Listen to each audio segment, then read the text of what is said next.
pouring a beer with a traditional side pull handle at Royal Docks Brewing Company. Always goes in a mug, at least for right now. Give it a good rinse, make sure it's empty of water. Put the mug all the way up the spout of the side pull. Don't touch it to the glass if you can help it. Open the valve all the way, and then you follow the beer up with the tip of the valve until it reaches a certain point where you want to start to put the head on. Then you feather back and give it a nice, creamy, thick head. The perfect pull is has a head that actually mounds up over the rim of the glass. This is like a perfect amount of head.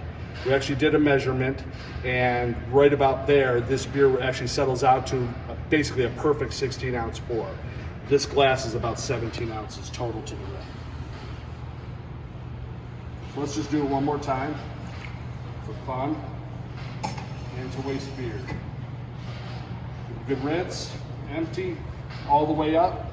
Pour it on the side as you come up the side of the glass, and you get to a certain point, you feather it back to get a nice creamy head on it.